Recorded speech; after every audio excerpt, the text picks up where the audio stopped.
নমস্কার বন্ধু, মালতীর মিনি কিচেনে স্বাগতম। চলুন, আমাদের কলা গাছে একটা কলার কাঁদি পড়েছে, তার নিচে মোচাটা আছে। মোচাটা আজ কেটে আমার রান্নাঘরে রান্না করে আপনাদের দেখাবো। এটা পাকা কলার মোচা, খেতে কিন্তু খুবই টেস্টি হবে। আজ মোচাটা কেটে নিয়ে গিয়ে আপনাদের রান্না করে দেখাবো। একটা বেকি দিয়ে মোচাটা কেটে নেব। চলুন।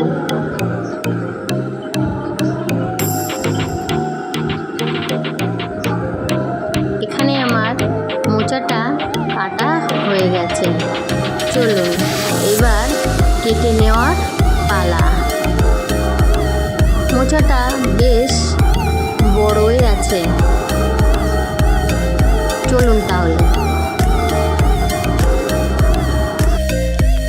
মোচায় কিন্তু প্রচুর পরিমাণে আয়রন থাকে, যা মানুষের দেহে খুবই প্রয়োজন। তাই মোচা খাওয়া স্বাস্থ্যের পক্ষে খুবই ভালো। চলুন মোচাটা কেটে নেওয়া যাক। একটা বটি নিয়ে বসে পড়লাম মোচা কাটতে। হাতে একটু ভালো করে তেল লাগিয়ে নিলাম।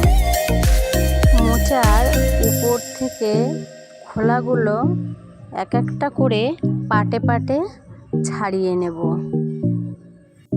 ততক্ষণ ছাড়াতে থাকবো যতক্ষণ ভিতরে সাদা অংশ না বেরিয়ে আসে।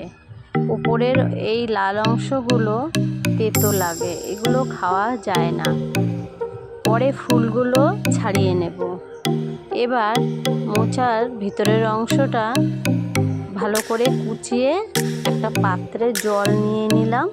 তার ভিতরে কুচিয়ে রাখতে হবে যাতে আঠাগুলো ঝরে যায়। জলের পাত্রে একটু লবণ মেশানো আছে। সবটুকু এমনভাবেই কেটে নেব, দেখতে থাকুন।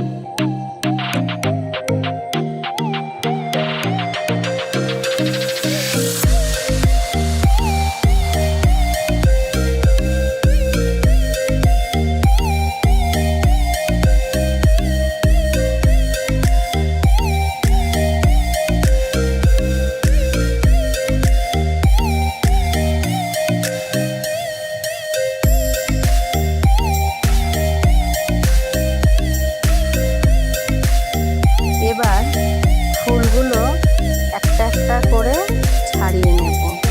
ফুলগুলোর ভিতরে যে শক্ত কালো অংশটা থাকে এটা ফেলে দেব।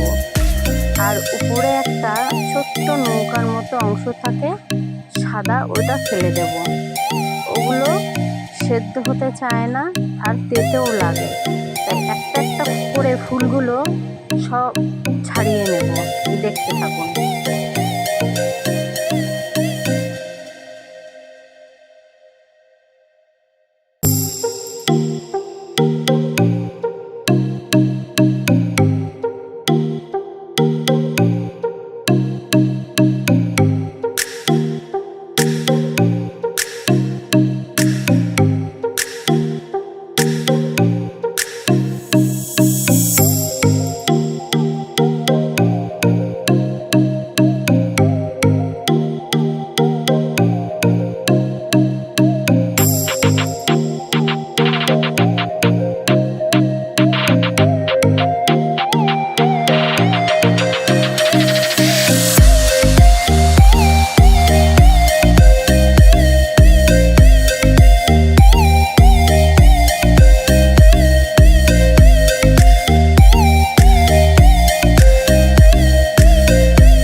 মোচার মধ্যে আমি একটা আলু কেটে দিয়েছি।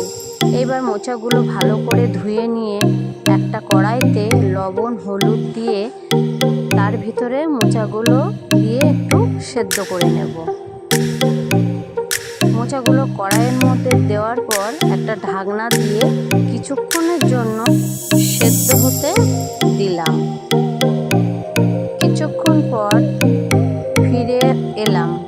একটা মিক্সচার জারে একটু পনির ও আদার কুচি 5-6টা লঙ্কা মিক্সচার জারে ব্লেন্ড করে নিলাম। এদিকে আমার মোচা সেদ্ধ হয়ে গেছে। একটা ঝুড়িতে মোচা সেদ্ধটা ঢেলে নেব। কড়াইটা ভালো করে ধুয়ে বসিয়ে দিলাম। কড়াইতে দিয়ে দিলাম একটু তেল। তেলটা গরম হলে ফোড়নে দিলাম তেজপাতা, 2টো শুকনো লঙ্কা ও সাদা জিরে। তাতে দিয়ে দিলাম সেই ছোলা সেদ্ধ করে রাখা ছোলা ভিজানো। তাতে দিয়ে দিলাম বড়ি। এবার সেটা নাড়াচাড়া করে দিয়ে দিলাম সেই ব্লেন্ড করে রাখা মশলাগুলো দিয়ে ভালো করে ভেজে নিয়ে একটু হলুদ গুঁড়ো দিয়ে দিলাম, তাতে লবণ, একটু চিনি দিয়ে নাড়াচাড়া করে মশলাটা ভালো করে ভেজে নিতে হবে।